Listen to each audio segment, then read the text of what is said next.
তার মধ্যে থেকে আছেন সৌরভদার সাথে আমাদের বাংলার মহারাজ, বাংলার সবকিছু যিনি বলেন, যেটা দাদা মহারাজ, দাদা যিনি সৌরভ গাঙ্গুলি দাদা, তার সাথে আমি খেলতে গিয়েছিলাম দাদাগিরি মঞ্চে।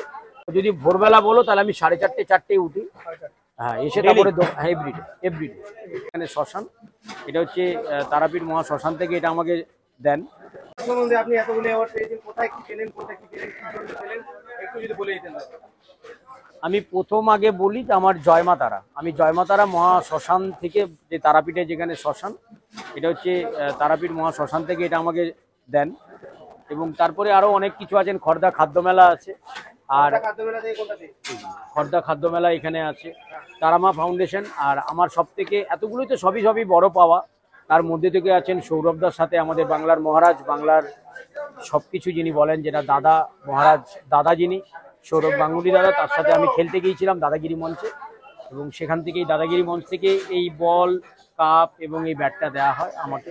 অবশ্যই বেশি দিন আগের কথা না, দাদাগিরি, এটা দাদাগিরি আছে, বেশিদিন আগেও যায়নি, কয়েকদিন না, হ্যাঁ কদিন আগে ফেব্রুয়ারিতে, ওটা ফেব্রুয়ারিতে সব ট্রফিগুলো সব এখানেই রাখা। হ্যাঁ, কারণ এটা এখানে রাখার কিছু অ্যাওয়ার্ড পেয়ে গেছেন, তারা আপনারা দেখতে পাচ্ছেন। এটা তো দাদা একটু চেপে দাও দাদা। তার একটাই কারণ, এটা তো আমার নয়, এই এখানে যাবতীয় যা কিছু দেখছেন এটা আমার নয়, এটা আপনাদের, মানুষের ভালোবাসা। অবশ্যই আপনাদের ভালোবাসাতেই আজকে জয়মা তারা আর অরুণকে চিনেছেন তারামার দ্বারায়। আর সাথে তোমার ভালো খাবার, ভালো ব্যবহার, সেটা চেষ্টা করবো, আমি চেষ্টা করি ভালো খাওয়ানোর জন্য। ব্যবহার খাবার দুটোই ভালো, শুধু ব্যবহার দিলে হবে না, এটা তো ঠিকই। সবার সাথে দাদা কন্টিনিউয়াসলি ভালো করে ছবি তুলছেন, মিষ্টি মুখে কথা বলছেন।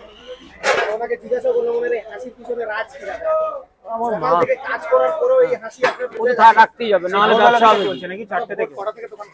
দেখো, যদি ভোরবেলা বলো তাহলে আমি 4:30-4টেই উঠি। হ্যাঁ, এসে তারপরে এভরিডে এটা প্রত্যেক দিনের রুটিন এটা আমার। তারপর গোছাতে মোটামুটি 7:30-8টা বেজে যায়, 7:30 তো বাজে, 14-15 ঘন্টা ডেলি। এই যে আমার কোমরে বেল্ট থাকে, আমি মায়ের পুজোটা সারলাম বলে বেল্টটা পরলাম না, এবার গিয়ে বেল্ট পরবো, দাঁড়িয়েও থাকি। ওই বিকেলবেলা 3:30-4টের পরে একটু রেস্ট, আমি আধ ঘন্টা একটু। সকাল থেকে তো পুরো দাঁড়ানো কন্টিনিউ দাঁড়ানো, সেটা মায়ের কৃপা সবই। না, এখন আমার দোকানদানি হবে না, এত মানুষ আসছে, এত মানুষ খুঁজছে অরুণকে, তো অরুণকে যদি না দেখতে পাই সেটা